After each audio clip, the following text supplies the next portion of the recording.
नमः श्रीवर्धमानाय निर्धूतकलिलात्मने सालोकानां त्रिलोकानां यद्विद्यादर्पणायते।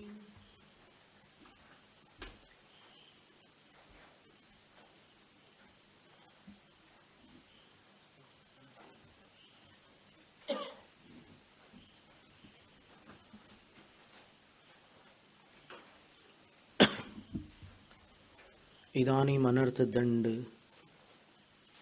द्वितीयं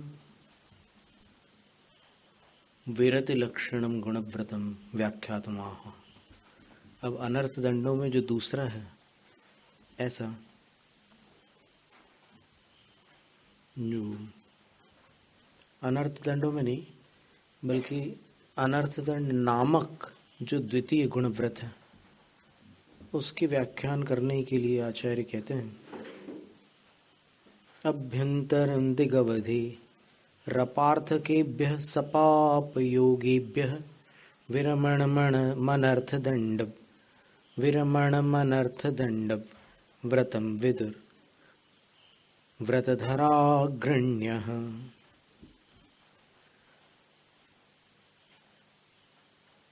व्रत धारण करने वालों में जो अग्रणी रहे हैं अर्थात जो तीर्थंकर गणधर रहे हैं, वे अनर्थ दंड उसको जानते हैं, अर्थात उनके ज्ञान में अनर्थ दंड वो वस्तु है जो निरर्थक मन वचन काय की पाप प्रवृत्तियां हैं, वो अनर्थ दंड है। और दिग्व्रत में जो जीवन भर की एक अवधि बना दी थी सब दिशाओं में, उसके अंदर भी अब क्या कर रहे हैं कि जो पाप प्रवृत्तियां हैं निरर्थक अकारण, कुछ प्रवृत्तियां तो जैसे झाड़ू लगाना है या फिर आग जलाना है या कुछ घर के कामों के लिए कुछ चीजें करनी होती है, उसके अलावा जो अनावश्यक या फिर निरर्थक ही है जिसका अपने को कोई मतलब नहीं है, उन प्रवृत्तियों का त्याग कर देना, उसको अनर्थ दंड व्रत कहते हैं। अनर्थ दंड व्रतम विदुर जानन्ति केते व्रतधराग्रण्यः व्रतधराणां यतीनां मध्ये अग्रण्यः प्रधानभूतास्तीर्थंकर देवादयः। व्रत धारण करने वालों के बीच जो प्रधान माने जाते हैं ऐसे तीर्थंकर देव आदि अनर्थ दंड व्रत जानते हैं। विरमणम व्यावृत्ति, विराम ले लेने को अनर्थ दंड व्रत कहते हैं। केभ्य, किन से विराम लिया? सपाप योगेभ्य, पापेन सह योग संबंध पाप योग, जिनसे पाप का आश्रय होता है ऐसी प्रवृत्तियों से। सह वर्तमानेभ्य पापोपदेशाद्यनर्थ दंडेभ्य किम विशिष्टेभ्य अपार्थकेभ्य निष्प्रयोजनेभ्य, जिसका कोई उद्देश्य नहीं है, अकारण ही जिन प्रवृत्तियों से अपने को कर्म का बंध होता है उसका त्याग कर देने का नाम अनर्थ दंड व्रत है, ऐसा केवली भगवान जानते हैं। और वो जो त्याग है वो इस सीमा के अंदर है, सीमा के बाहर तो सब कुछ छोड़ ही दिया है, सीमा के अंदर इसका भी त्याग कर देते हैं।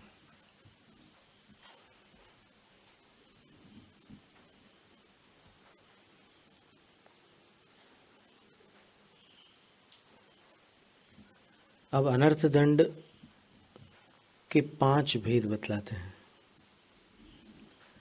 पापोपदेश हिंसा दानापध्यान दुःश्रुति पंच प्राहुः प्रमादचर्या मनर्थ दंडानदंडधराः। अदंडधराः अर्थात जो मन वचन काय की प्रवृत्तियों से रहित हो गए हैं, ऐसे गणधर देवादिक हैं, वे प्राहुः कहते हैं। पंच अनर्थ दंडान प्राहुः, 5 अनर्थ दंड बतलाते हैं।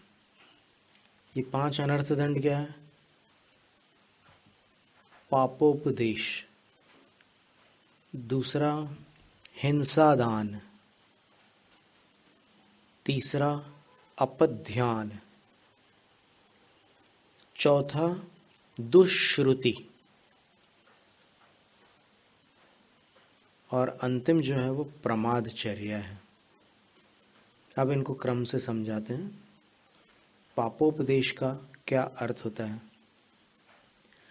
तिर्यक क्लेश वाणिज्य हिंसारंभ प्रलंबनादीनां कथा प्रसंग प्रसवः स्मर्तव्य पाप उपदेशः। पाप का उपदेश याद रखने योग्य है, स्मर्तव्य, स्मरण रखने योग्य है। ये पापोपदेश क्या वस्तु होती है? तो बोले पापोपार्जन हेतु उपदेश है। ऐसा उपदेश, ऐसी सलाह, ऐसा सुझाव जिससे पाप का उपार्जन होता है। कथम भूतम, किस तरह? कथा प्रसंग, कथा नाम तेरे क्लेश वाणिज्य क्लेशादि वार्ता नाम प्रसंग, ऐसी कथाएं करना जिसमें तिर्यंचों को पीड़ा हो रही है, उस तरह का व्यापार धंधा है, उसकी चर्चा करना। जैसे कई बार ऐसा होता है ना, कुछ शौक होते हैं मनुष्यों के, जानवरों के, पर उनको तकलीफ पहुंचती है, तो उसकी चर्चाएं करना।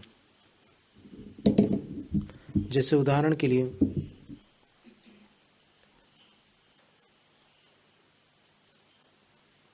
मछलियों का जो व्यापार होता है, वो एक तो जो मार्केट वाली जो मछलियां हैं वो अलग है, एक पालने वाली जो रंग बिरंगी मछलियां होती हैं उसके बारे में चर्चाएं करना, उसके बारे में, उसके व्यापार की बातचीत करना। ये गोल्ड फिश इतने में आती है और फिर इसका पूरा अगर स्टॉक में लेते हैं तो फिर ऐसा होता है, वैसा होता है, और वहाँ से ऐसे मिलती है और फिर वहाँ ऐसे, सब उसके डिटेल्स ले लेकर, गोल्ड फिश है, फिर स्वॉर्ड फिश है, फिर गप्पीज है, फिर गोरामीज हैं, फाइटर फिश हैं। ये सब जो पालतू फिशेस होते हैं उनके अंतर्गत कई प्रकार की फिशेस होती हैं। तो इसमें उनको तकलीफ होती है। भले ठीक है, आपने उसको पाल लिया। अब एक गुजरात में एक सज्जन थे, बाबूजी बोलते थे उनको, सूरत में ओम प्रकाश जी। उन्होंने क्या किया था कि वो मछलियों को ऐसे बड़े बड़े तालाब जैसे स्थानों में, घर में बगीचे में उनने छोटे छोटे तालाब बना के रखे थे, तो उसमें डाल दिया था। तो वो मछलियां बड़ी खुश थी, लेकिन कांच की पेटियों में रखने से उनको उतनी फुर्ती से और फिर इतना अच्छा स्थान पर भ्रमण करने नहीं मिलता, तो फिर उनको तकलीफ होती है। फिर उसको वो लोग जो कुछ खिलाते थे उनके हिसाब से, ब्रेड वगैरह खिलाते थे, तो मछलियां बड़े शौक से खाती थी। अब यहाँ क्या है कि उनको वो फिश पाउडर आता है, अब वो फिश पाउडर वेजिटेरियन है या नहीं ये देखो आप। तो बहुत ये सब क्लेश वाणिज्य भी और फिर अनर्थ दंड है। मतलब ऐसा शौक है कि जिससे आपको कर्म का बंध होना है, उससे कुछ पुण्य नहीं लगने वाला। और भी अन्य प्रकार के तिर्यंचों को जिसमें क्लेश पहुंचता है, वो सब उस तरह का व्यापार, उसकी कथाएं करना ऐसे चीजों की, तो उसको पाप। ये 5 प्रकार की जो कथाओं के प्रसंग है उनको उत्पन्न करने का नाम 5 ये पापोपदेश है। तिर्यक क्लेश वाणिज्य, हिंसा, आरंभ, प्रलंबन आदि शब्द से फिर और भी ज्यादा हो जाएंगे।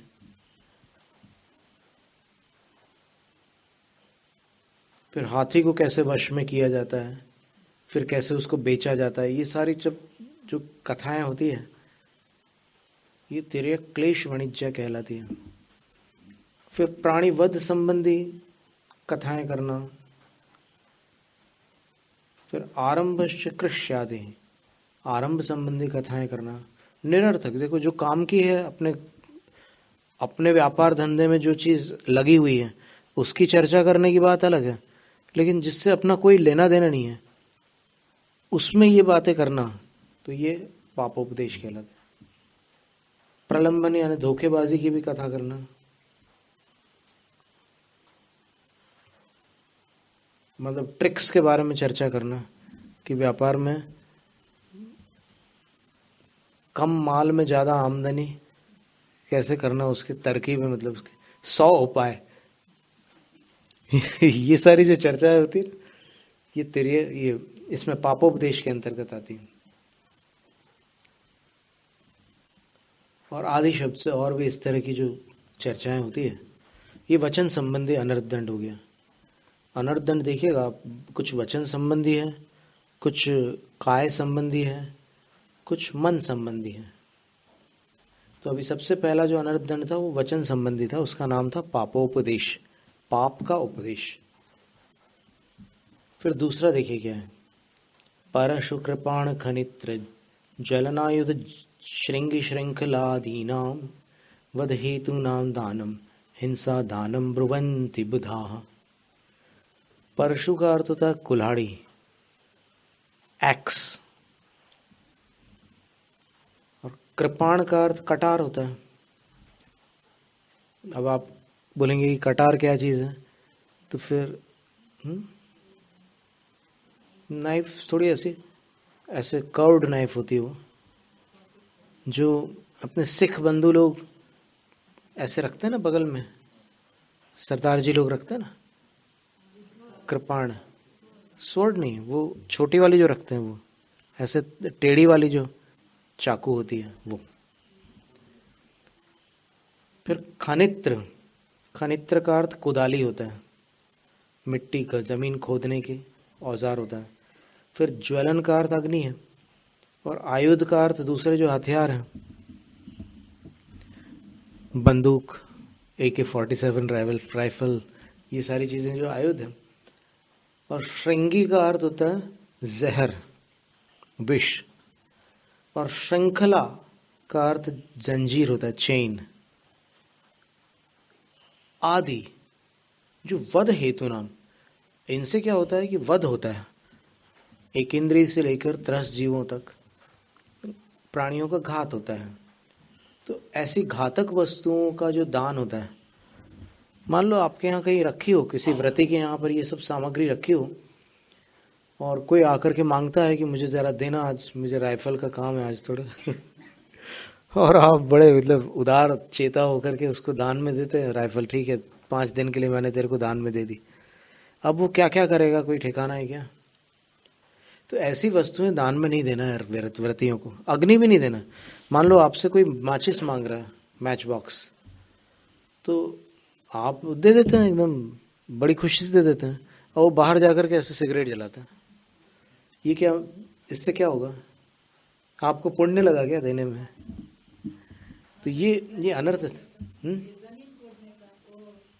जमीन खोदने का भी लोग अब ये व्रतियों के लिए कह रहे हैं कि ऐसी चीजें देने से आपको कर्म का बंध होगा, क्योंकि आप अपने काम में जो चीज ले रहे हैं वो आपके लिए जरूरी है, क्योंकि आपका जीवन है तो आपको कुछ इतना तो करना पड़ता है। लेकिन आप और लोगों को भी ये चीजें देंगे तो आपके जो व्रत हैं, आप जो बचना चाह रहे हैं पापों से, तो वो लोग उसी काम को करेंगे जो आप छोड़ रहे हैं, तो इससे आपको कर्म बंद होगा।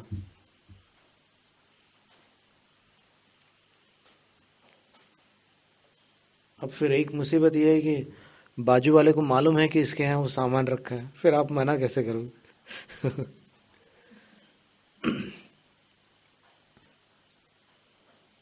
पर इसमें तो ये लिखा है कि ऐसी चीजें देना हिंसा दान कहलाता है।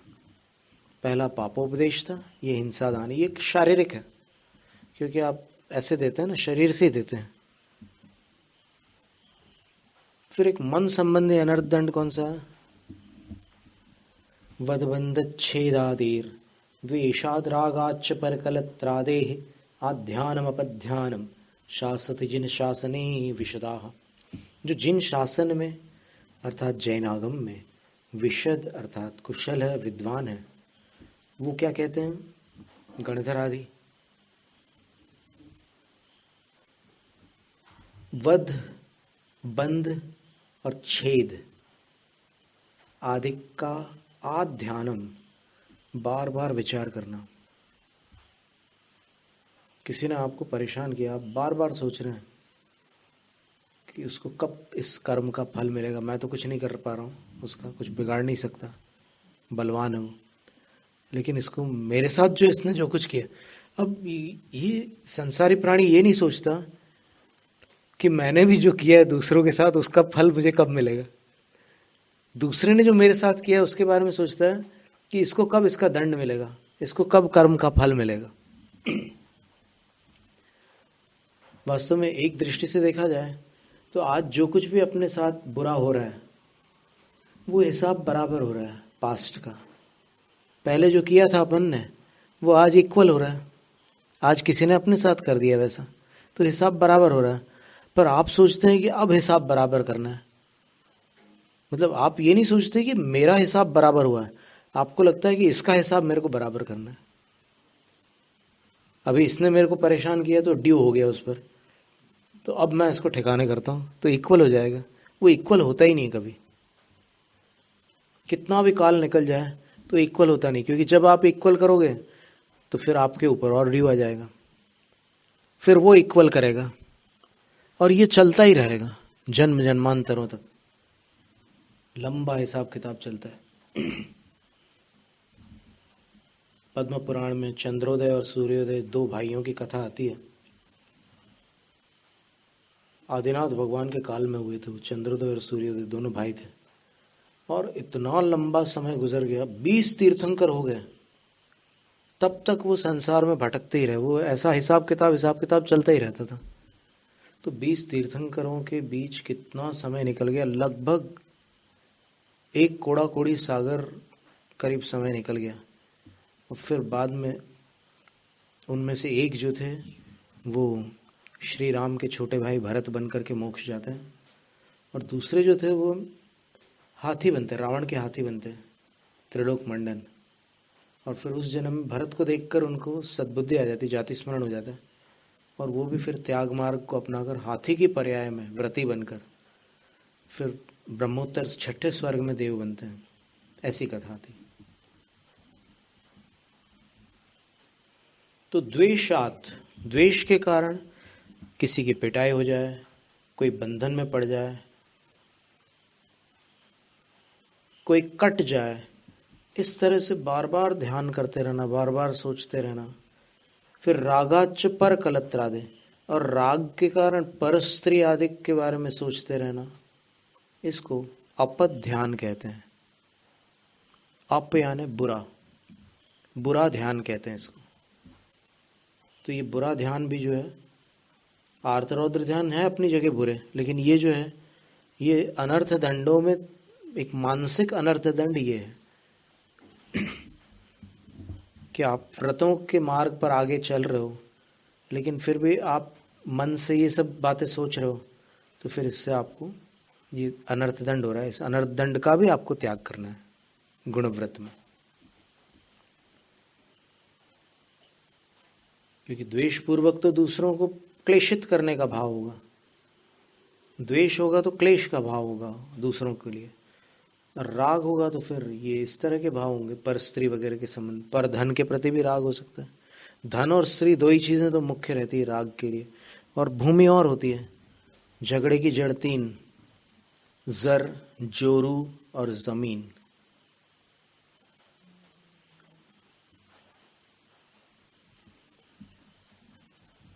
जर मीन्स संपदा, जोरू मीन्स वुमन, और जमीन मीन्स लैंड। इन तीन के कारण इस सारे विवाद होते हैं। तो इनके बारे में राग पूर्वक विचार किया जाता है, और जो अनिष्ट है उनके बारे में द्वेष पूर्वक विचार किया जाता है। तो उसमें बार बार यही सोचते रहने से अनावश्यक कर्म का बंध होता है। और जब संसार में सब जीवों को अपने अपने कर्मों का फल मिलता है तो फिर ठीक है, आप क्यों उसमें न्यायाधीश बन रहे हो, आप अपना काम करो। इसके बाद जो बुक्स हैं उनकी चर्चा कर रहे हैं कि कुछ ऐसी पुस्तकें होती हैं जिनको पढ़ने और सुनने से अपना मन विकारों से भर जाता है, दूषित हो जाता है। तो आचार्य कहते हैं कि वो भी एक प्रकार का अनर्थ दंड है। तो अनर्थ दंड व्रत धारण करने के लिए इन पांचों का त्याग करना होगा। अभी ये चौथा है ऐसी किताबों को पढ़ने का। सांप्रतम दुष्श्रुति स्वरूपम प्ररूपयन् नाह। अब उसका स्वरूप बतलाते हैं। आरंभ संग साहस मिथ्यात्व द्वेष राग मद मदनैः चेतः कलुषयतां श्रुति रवधीनां दुष्श्रुतिर्भवति। अवधीनाम, यहां पर अवधि शब्द का अर्थ साहित्य है। उनकी श्रुति, उनको सुनना, उन साहित्य को पढ़ने में भी वही बात आ जाती है अभिप्राय से। कैसे हैं वो साहित्य? चेतः कलुषयताम, चित्त को कलुषित करने वाले, बिगाड़ने वाले मन को। और कैसी कैसी कथाएं हैं बोले? आरंभ की कथा है।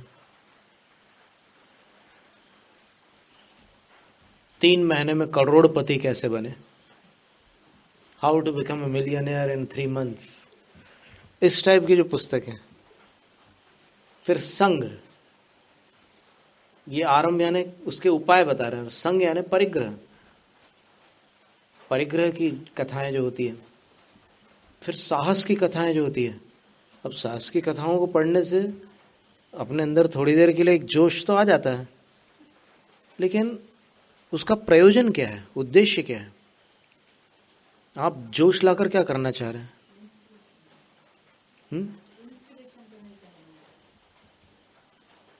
हाँ, तो इंस्पिरेटिव कथाओं की बात अलग होती है। यहाँ पर जो बात कही जा रही है अनर्थ धन, जो निष्प्रयोजन है। इंस्पिरेटिव वाली बात जो प्रयोजन भूत में आएगी, जो अपने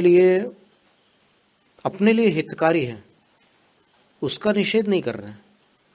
लेकिन जो अपने लिए अशुभकारी है उसका निषेध कर रहे हैं। इसलिए दुष्श्रुति कह रहे हैं ना। यहाँ पर साहस का अर्थ दुस्साहस ही लेना होगा, क्योंकि दुष्श्रुति का वर्णन है। फिर मिथ्यात्व, मिथ्यात्व को पुष्ट करने वाली कई कथाएं हो सकती है कि भाई उसने जाकर वहां पर ऐसी आराधना की तो फिर उसका काम बन गया, और फिर तुम भी एक कागज में ये लिख लो और फिर ये अपने जितने भी साथी हों उनको दो, उनको दो, उनको दो, ये करते रहो तो फिर तुम माला माल हो जाओगे। ये सारी जो कथाएं हैं ये मिथ्यात्व संबंधी कथा। द्वेष और राग, द्वेष बढ़ाने वाली कथाएं, राग बढ़ाने वाली कथाएं। अभी कहते हैं कि एक ब्लू व्हेल नाम का कोई ऐप आया था, अब उसको देख देख कर कई यंग लोगों ने आत्महत्या कर ली। उस तरीके की उसमें मेंटल प्रोग्रामिंग करते थे वो, तो वो हिप्नोटाइज होकर के वैसा काम करते थे, आत्महत्या कर ली उन्होंने। उन्होंने सोचा कि ये हमारे जीवन का सही लक्ष्य है, बस इस तरीके से अपने जान दे देना। तो इस तरीके की जो चीजें होती है ये दुष्श्रुति है। फिर द्वेष और राग, राग बढ़ाने वाली जो बातें हैं।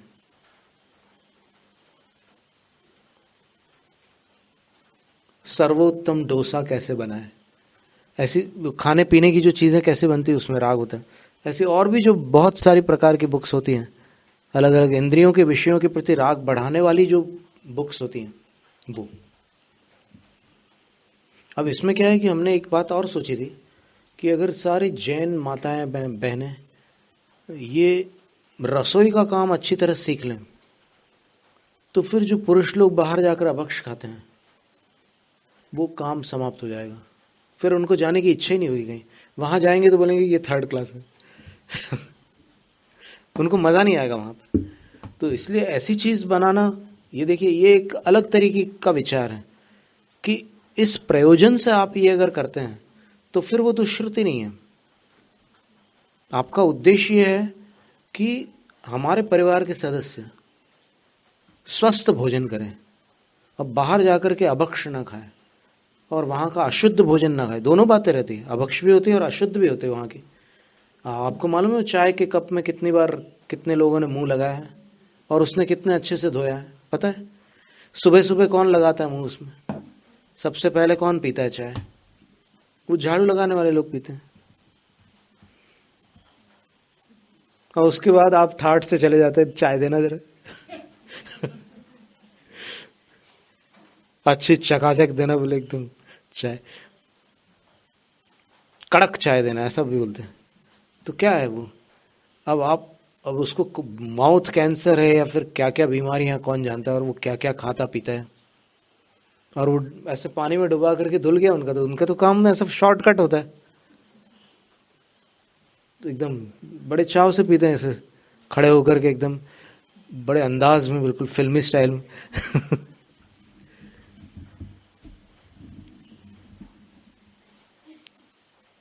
फिर अभिमान बढ़ाने वाली कथाएं,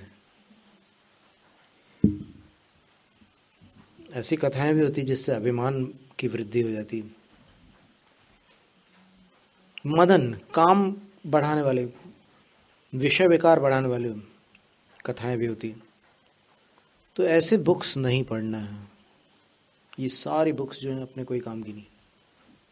बाकी तो वेजिटेरियनिज्म के लिए तो हमने एक सजेशन ये सोचा था कि एक तो रविंद्रनाथ टैगोर जब वहाँ राजकोट आए थे, तब राजकोट में उनको गुजराती भोजन कराया गया, और बहुत बढ़िया भोजन था वो, शुद्ध सात्विक शाकाहारी भोजन था। तो रविन्द्रनाथ जी ने ये कहा कि काश ऐसा भोजन हमारे बंगाल की माताओं को बनाना आता, तो हम लोग ये मांसाहार करते ही नहीं। इतना शुद्ध स्वादिष्ट शाकाहारी भोजन राजकोट में बनता है, गुजरात में, काठियावाड़ में। तो उसको भी एक प्रकार से ये चीजें अगर सीखी जाए, तो लोग तो असंयमी है, असंयमी को स्वादिष्ट वस्तु पसंद है, उसमें कोई अपन गलत नहीं कह सकते उनको, क्योंकि उनकी वो इंद्रियां उनने जीती नहीं है, तो उनको तो इच्छा होगी। पर उस इच्छा की पूर्ति अगर उस तरीके की वस्तुओं से हो जाए, तो फिर वो गलत स्थानों पर क्यों भटकेंगे? और गलत स्थानों पर क्यों जाते हैं वो? इसलिए जाते हैं कि यहां पर उनका मन नहीं भरता।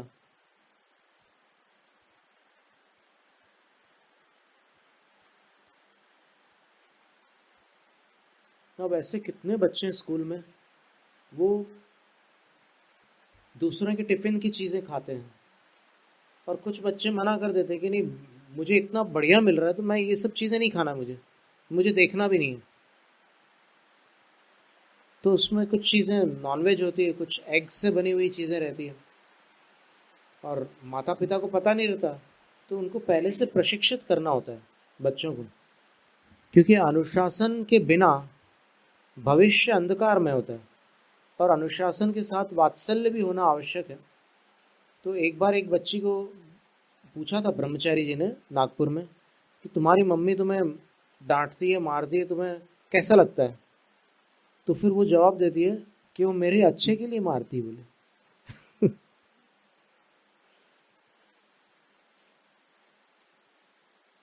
और फिर बोलते है कि मेरे को चाहती भी तो है, जब मैं गलती करती हूँ तो मारेगी नहीं क्या? ऐसे बोलती है वो। कितनी उसके अंदर कितना विवेक है। तो ये दोनों बातें उसको समझ में आना आवश्यक है बच्चों को। नहीं तो अगर उनको यही लगेगा कि मुझे बार बार अनुशासित करते रहते हैं, तो उनको ये लगेगा कि एक प्रकार से यहाँ तो बंधन बंधन है, दोस्तों के बीच अच्छा फ्रीडम है, तो फिर वो वहाँ फ्री होना चाहेगा। और फिर वहाँ कोई गलत चीज़ अगर सीख ले, तो फिर आप कैसे संभालोगे? ये सारी बातें।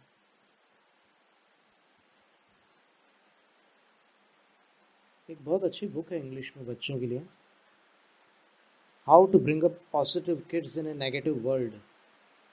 जिग जिगलर की बुक होनी चाहिए, बहुत अच्छी quality book. How to bring up positive kids in a negative world, कुछ इसी से लगभग मिलता हुआ नाम होगा। तो ये व्रति की बात चल रही है कि इस तरह की पुस्तकों से, इन बातों को सुनने से वो दूर रहें, क्योंकि इससे कर्मों का जो आश्रय होता है वो अशुभ होता है। और अंतिम अनर्थ दंड जो है वो है क्षिति सलिल दहन पवना रंभम विफलम वनस्पति छेदम शरणम सारणम अपि च प्रमादचर्याम प्रभाषन्ते। धरती की व्यर्थ में खुदाई करना, पानी को इधर उधर फैलाना, अब वो कई बार बगीचे में पाइप से पानी डालते हैं ना, तो पाइप से पानी डालते डालते जब पूरे पौधे वो हो जाते, सिंच जाते हैं, तो फिर वो पाइप से दीवारों पर ऐसे कुछ अक्षर लिखते हैं, अपना नाम लिखते हैं। तो फिर ये पानी वेस्टेज नहीं करना है, कुल मिलाकर सारांश है। दहन, आग जलाना, बिना कारण के आग जलाना। जैसे कुछ लोग ये माचिस ऐसे पकड़ते हैं, काड़ी ऐसे फंसा करके फिर ऐसे करते हैं, तो वो जलती हुई काड़ी ऐसे नीचे गिरती है, तो फिर उनको बड़ा अच्छा लगता है, इंद्रिय सुख होता है उनको। तो व्यर्थ में अग्नि का आरंभ नहीं करना है। और पवन, वायु का आरंभ भी व्यर्थ में नहीं करना है। अब पंखा चालू किया आपने और उठ के चल दिए, कॉल आया और फिर हाँ हाँ आ रहा हूँ, फट से चले गए, और ये पंखा चालू का चालू पड़ा है, 6 घंटे तक चालू पड़ा है। फिर किसी को सद्बुद्धि आती है तो फिर वो बंद करता है। उतनी देर में कितने जीवों का वहां घात हो सकता है। कभी कभी तो चिड़िया भी मर जाती है, पक्षियों का भी घात हो जाता है। तो व्यर्थ में भूमि का, जल का, अग्नि का और पवन का आरंभ नहीं करना। और विफलम वनस्पति छेदम, और बिना कारण वनस्पतियों को नहीं काटना है। और 2 चीजें और बता रहे हैं, शरणम सारणम अपि। शरण यानी फालतू में घूमने निकल रहे हैं, कोई मतलब नहीं, सिर्फ घूमने चले गए। और साथ में और किसी को भी ले गए जिसको घूमना नहीं था, उसको भी, अरे क्या चल तो यार मेरे साथ तो चल, उसको भी साथ में घुमाने ले गए। तो इन सबको प्रमादचर्या कहते हैं। अब साथ में घूमेंगे तो गप्पे होंगी, और कोई ऐसी धार्मिक चर्चा या फिर कोई तत्व चर्चा तो होने नहीं वाली, वो व्यर्थ की चर्चाएं होंगी और कर्म का बंद होगा, तो उसके लिए मना करें।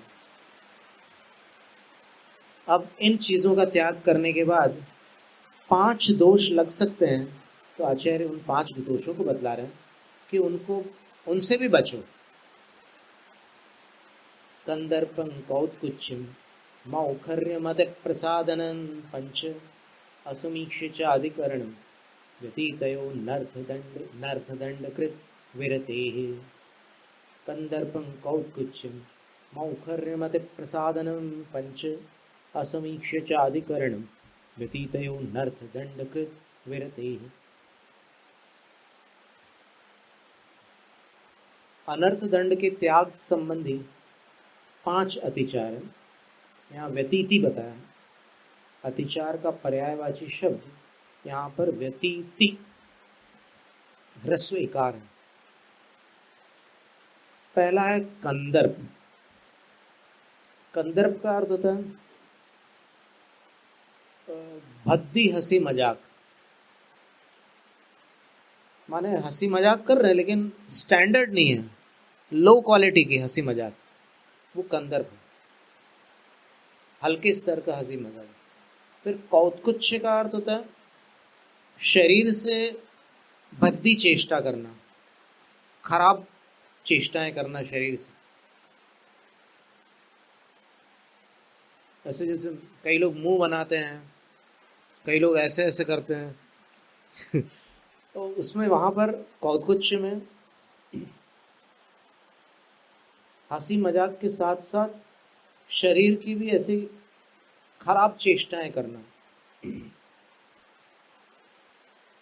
जो सभ्य लोग नहीं करते हैं, वैसी शारीरिक प्रवृत्तियां करना कौत्कुच्य है।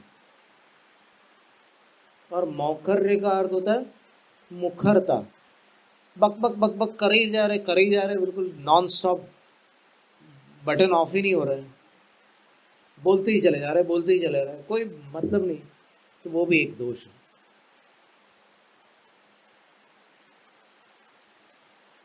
अब महाराष्ट्र में एक स्थान पर कुछ लोग जब ज्यादा बोलते थे तो फिर बच्चे लोग उनकी मजाक उड़ाते थे। बच्चे क्या करते थे, ऐसे पतंग का जैसे वो डोरी लपेटते हैं, वो ऐसे लपेटते थे, वो एक्टिंग ऐसी करते थे, ऐसे ऐसे मंजा लपेटने जैसे, वो बोलते जा रहा है और ये यहाँ पर लपेटते जा रहे हैं। मतलब इतना ज्यादा बोल रहे हैं कि जिसकी आवश्यकता नहीं। कभी कभी भूमिका में 20 मिनट लग जाते हैं। प्रीफेस प्रीफेस शॉर्ट होता है ना, तो प्रीफेस में ही 20-25 मिनट लगा देते हैं कुछ लोग, तो उसके लिए वो कर रहे हैं। ये शास्त्र चर्चा की बात नहीं है, ये अनर्थ दंड की चर्चा है। और उसके बाद असमीक्षाधिकरण का अर्थ क्या होता है? अच्छा, अति प्रसादन, बीच में एक अति प्रसादन का, यावतीन अर्थोपभोग परिभोगो भवतस् ततोधिकस्य करणम अति प्रसादनम एतानि चत्वारि।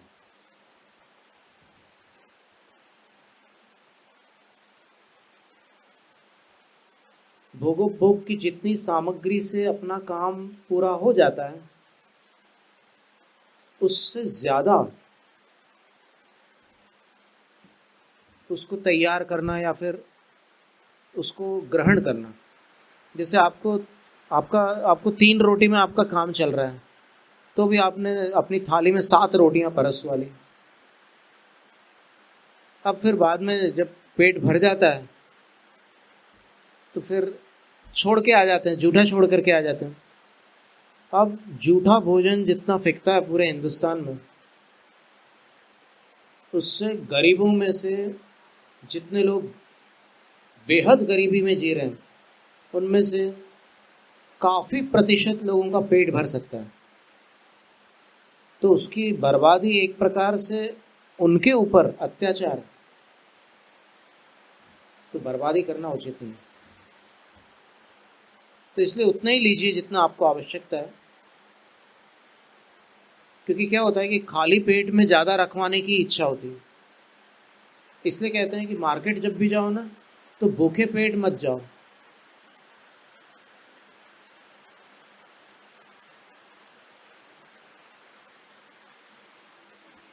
बाजार जाना हो ना, तो खाली पेट जाओ, खाली पेट मत जाओ। खाली पेट जाओगे तो जो नहीं खरीदना वो भी खरीदो, और भरे पेट जाओगे तो फिर ठीक है, जितना आवश्यक है उतना ही लेना है, ज्यादा नहीं लेना खाने की चीजें। और अंतिम जो है वो ये है, असमीक्षाधिकरण। असमीक्ष प्रयोजनम अपर्यालोच्य आधिक्येन कार्यस्य करणम असमीक्षाधिकरण। विचार किए बिना किसी काम को अधिक कर डालना, वो असमीक्षाधिकरण है। जैसे पेंसिल छील रहे हैं आप, तो पेंसिल छीलते समय उसको 2.5 बार घुमाना पड़ता है, 2.5 टाइम्स। 2.5 टाइम्स आप घुमाओगे, कैसी भी पेंसिल हो, तो वो लिखना चालू कर देगी। और आप 7, 8, 9, 10 घुमाते चले जा रहे हैं, तो पेंसिल छोटी होती जा रही है, 1 हफ्ते में खत्म या 5 दिन में खत्म। तो ये एक उदाहरण था। ऐसी कोई भी प्रवृत्ति जो अति कर जाते हैं, वो भी अनर्थ दंड का अतिचार है। इस तरह 5 अतिचार बतलाया, 5 अनर्थ दंडों के। इसके आगे भोगोपभोग परिमाण व्रत का विवरण होगा। जैनम जयतु शासनम।